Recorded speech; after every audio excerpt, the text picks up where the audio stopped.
E aí estava pensando assim, aparentemente é uma estratégia de mudança de como se comportar e ir mais para o enfrentamento do bolsonarismo. Eu espero que não seja a bala de prata, a única ação que o governo está tomando, porque se for só essa for a bala de prata, é insuficiente. Eu acho que o combate tem que ser um pouco mais nas redes sociais também, principalmente aqui, né, principalmente nas redes sociais, porque a grande discussão da sala de casa das pessoas, da cozinha de casa das pessoas, infelizmente, não é essa lapada sensacional que o Haddad deu no Nicolas. Então, eu acho que assim, o Haddad precisa também falar com as pessoas, com o cidadão comum, pelas redes sociais, que é onde ele alcança, o Lula principalmente. Eu sei que é uma dificuldade do Lula. Eu estive em Brasília, conversei com o ministro Sidônio sobre isso, né?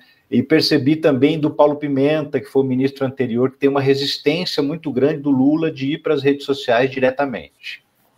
Enfim, tem quase 80 anos, não tem nem celular, dá para entender muitos desses aspectos. Porém, não dá mais para prescindir dessa briga nesse momento. Não dá mais para deixar essa arena, porque a arena mudou. A arena não é mais a imprensa tradicional, a arena não é mais o palanque, a arena é a rede social. E se não vier para fazer esse debate aqui, porque esse é o único debate que chega direto lá no interiorzão, chega lá na pessoa mais simples, mais humilde, chega no trabalhador mais humilde da cadeia produtiva, e ele, de alguma maneira, vai entender alguma mensagem. É só essa comunicação direta. Então, tomara que não seja bala de prata, mas eu acho que já é um avanço importante o governo partir para o enfrentamento, porque ficar apanhando, sem reagir, nas cordas, do jeito que está, vai levar aonde? Porque o país já está quase ingovernável, justamente por conta da popularidade estar em baixa. Deputado é igual piranha, né? Piranha é aquela história. Quem já pescou no Pantanal, onde tem piranha, sabe. Quando você fisga o peixe, você tem que tirar rápido da água, porque senão só sai meio peixe. As piranhas percebem que o peixe está enfraquecido, está preso no anzol, e elas atacam, né? E os deputados, principalmente o Centrão, são como piranhas.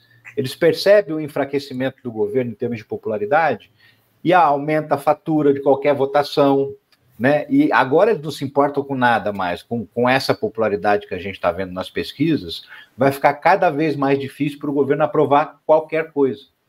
Então, a própria governabilidade fica comprometida com a crise de imagem do governo.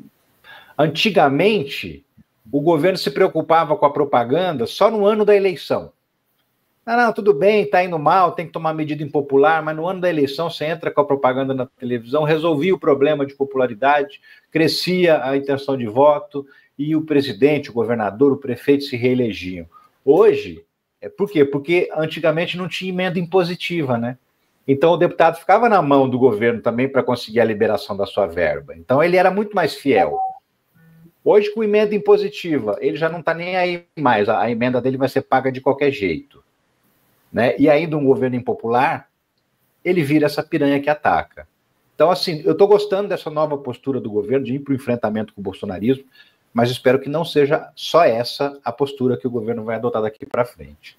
Ricardo, deixa eu te perguntar algumas coisas. Assim, concordo com o que você está dizendo, eu acho que seu diagnóstico, né, é perfeito. Agora, eu só queria colocar algumas questões e ver a sua opinião sobre isso. A primeira é o seguinte: a gente que vive, né, no mundo digital, né, talvez com tanta intensidade quanto no mundo real, como é o nosso caso, a gente tende a talvez superestimar o mundo digital e as redes sociais. Mas quando a gente vai ver pesquisas mais aprofundadas, na realidade, no Brasil, o veículo que ainda atinge um número muito grande de pessoas em todas as faixas, em todos os locais, é a televisão. Seguido, em segundo lugar, é quase que um empate entre redes sociais e o rádio, né? O rádio é meio esquecido demais, né? Uma parte aí não comenta sobre rádio nem nada, e essa semana, no outro programa que eu tenho, né, no canal do Coletivo Alvorada, eu entrevistei o Paulo Miranda, que é um dos batalhadores, você deve conhecer, né? Pelas rádios comunitárias, rádios públicas, e ele lembrou, né, da importância dessas rádios, são mais de 5.000 no Brasil, e quase 1.000 emissoras de TV comunitárias. Então, na verdade, para além das redes sociais, existem aí outras redes, né? Então, eu queria te ouvir sobre isso e queria te ouvir também, porque hoje o STF formou a maioria para derrubar o artigo 19 do Marco Civil da Internet, né, que era a lei que regulava, né, essas questões digitais no Brasil, e mesmo os votos sendo muito diferentes entre os ministros, né, vai ter que ter um acerto entre eles, né, antes de se tornar uma determinação, mas isso eu acho que muda muita coisa. Queria te ouvir sobre essas duas questões. Então, o primeiro aspecto, a sua primeira pergunta com relação a essa, talvez, superestimação, né, das redes sociais. Eu diria o seguinte, eu saí da televisão em 2021, em novembro de 2021, para ser mais preciso, no dia da morte da Marília Mendonça, no dia que o avião dela caiu. Porque eu ia para aquela cobertura quando fui avisado da minha saída da minha última redação. De lá para cá, estou nas redes sociais, né? E na redação dos veículos onde eu trabalhei, na TV Globo, o que eu já percebia? Que toda a pauta, principalmente a pauta nacional, ela já era baseada no que está sendo discutido na rede social. Sabe, eu trabalhei muitos anos no Fantástico e eu percebia que se o assunto não bombou nas redes, não vai para o domingo do Fantástico. Então, apesar da maior parte da população se informar ainda pela televisão aberta, principalmente, segundo as pesquisas já apontaram, elas estão sendo pautadas pela rede social. O debate começa antes. E a partir desse debate que está rolando na rede social, no aplicativo de mensagem, no grupo da família, é que isso vai parar numa redação. Então, quando a gente se informa pela mídia tradicional, pela televisão aberta, a gente muitas vezes já está vendo um desmentido de uma mentira que circulou muito mais, em muito mais mãos, né, porque hoje está aqui na palma da mão, do que o número de pessoas que vai assistir aquele programa de televisão. E aí você acaba tendo um desnível entre quem viu a mentira e quem viu o desmentido. E muitas vezes o desmentido não é tão claro. Essa sempre foi uma questão para mim importante na televisão também. Por mais que se trabalhe muito fortemente a linguagem simplificada na televisão, ela ainda não é simplificada o suficiente, porque ela ainda é muito pomposa, muito professoral. E a comunicação está mudando. O repórter de terno e gravata você já não vê mais.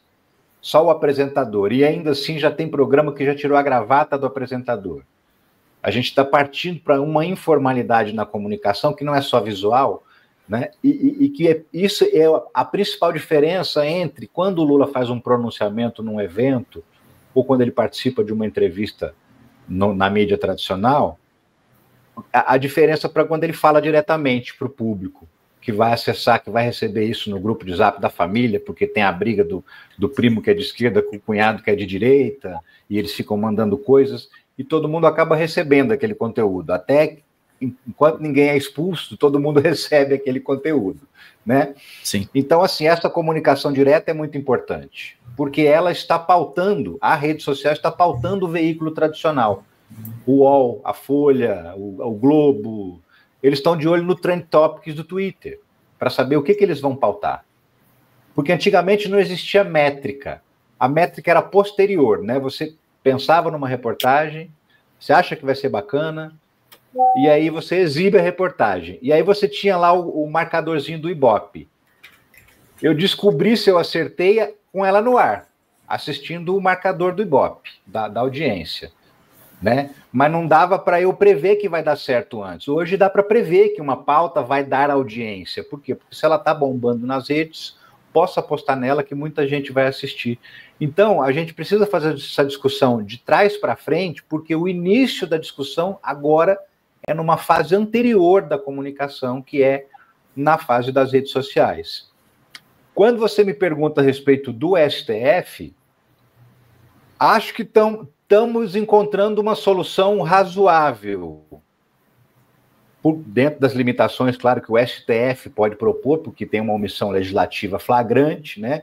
O Congresso Nacional simplesmente sentou em cima da história e não quer saber de discutir, e está previsto na Constituição, inclusive, que num caso de omissão flagrante, o STF vai acabar estabelecendo regras. Então, é importante dizer isso, porque tem gente que fala, o STF está legislando. Não está legislando. Ele está atuando na falha, na omissão do Congresso Nacional, e isso também está previsto na norma constitucional. Agora, eu estava muito preocupado com os 2 primeiros votos, do Toffoli e do Fux, porque seria o caos. Seria simplesmente assim, o fim do que a gente conhece por rede social, né? Eles propunham que a rede social fosse responsável a partir do momento que alguém se sentiu ofendido ou incomodado com o conteúdo, basta se alguém notificar a rede e a partir desse momento ela é responsável por tudo. Ou seja, as redes iam censurar. Eu faço um vídeo no meu canal e falo sobre o Flávio Bolsonaro. O Flávio Bolsonaro tem uma equipe de 50 advogados, 30 estagiários, mais 20 funcionários que ficam vasculhando as redes sociais e notificando vídeos que falam mal dele. Se a rede social tiver a obrigação de assumir a responsabilidade dali em diante, ela vai derrubar o meu vídeo. Acabou a discussão de análise política nas redes sociais no Brasil, imediatamente. Então, assim, eu estava bem alarmado, para ser sincero, com esses 2 votos. Mas encontrou-se um pouco mais de equilíbrio quando se colocou algumas exceções. No caso, os crimes contra a honra. Né? Ainda, assim, a gente não está com a votação fechada, ainda vai ter, o Fachin já anunciou que vai divergir de todo mundo, né? Mas, assim, pelo menos a gente está caminhando para um modelo em que aquele crime evidente, pedofilia, tráfico de drogas, incitação ao crime, uma clara referência contra o Estado Democrático de Direito, por exemplo, alguém pedindo uma intervenção militar é uma coisa obviamente ilegal. Esse tipo de coisa, ela tem o dever de prevenção, ela continua responsável. Mas os crimes contra a honra, aqueles crimes que são discutíveis, muitas vezes até o crime de racismo, porque o cara diz que não foi racista, o outro diz que foi, há controvérsia a ser discutida, né? Nesses crimes contra a honra e alguns outros crimes, que haja uma certa manutenção do modelo atual. Então é uma coisa meio...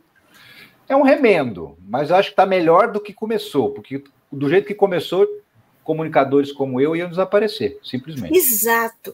É exatamente a minha preocupação. Agora, eu não sei, quer dizer, como os votos são muito diferentes, vai ter que chegar a um acordo entre os próprios ministros, né, os que votaram pela derrubada, né, do artigo 19. Agora, eu acho que seria fundamental, Ricardo, o que você acha disso? Que tivesse nessa versão final, né, porque vai ter que sair alguma coisa desenhada nesse sentido pelo STF, que ficasse explícito que uma coisa são as redes sociais, outra coisa são os veículos de comunicação, os blogs, sites, portais, porque aí, senão, acho que a gente vai nivelar, né? Quer dizer, qual a diferença entre o jornalista e o tiozão da esquina, né, que publica qualquer coisa? Né? Então, acho que é preciso ter alguma diferença. Né? Por exemplo, uma coisa é o seu blog, o seu portal, uma coisa é o DCM, por exemplo, outra coisa é o tiozão da esquina. Né? Não pode ter o mesmo tratamento. Por quê? Porque os critérios, né, a forma de lidar com a informação é muito diferente do que você faz, né? É semelhante ao que o DCM também faz, porque há toda uma preocupação, um trabalho jornalístico, mas o tiozão fala qualquer coisa. Qualquer coisa. Né? E o Alexandre de Moraes, no voto dele, ele aborda esse aspecto, mas no sentido da responsabilização da rede social. Também por quê? Porque ele coloca a rede social como um provedor de conteúdo a partir do momento que ela escolhe o que ela vai te mostrar. Hoje você segue 5 mil pessoas. Obviamente, você não consegue ver post de 5 mil pessoas. Em 24 horas, se você ficar passando para ver, talvez você não veja o post de 5 mil pessoas. Então, ela seleciona que você vai ver 1.000, ou sei lá, 500 das suas 5 mil, e eu vou te mostrar mais 500 que você não conhece, que é, né, para que essas pessoas também te conheçam e possam começar a te seguir. Essa curadoria, essa escolha de quem ela vai fazer você assistir e de quem e também vai fazer te assistir de quem não te conhece, essa curadoria é que o Alexandre de Moraes coloca como uma responsabilidade semelhante à responsabilidade dos veículos tradicionais que produzem um conteúdo destinado a apresentar para o seu público. Então, quando ela escolhe o que ela vai te mostrar, ela assume a mesma responsabilidade. Claro, estou falando na visão do Alexandre de Moraes, de acordo com o voto que ele fez. Ele foi o único, inclusive, que abordou esse aspecto, que ele acha que tem que igualar por conta dessa curadoria que a rede social faz do conteúdo que a gente acaba vendo.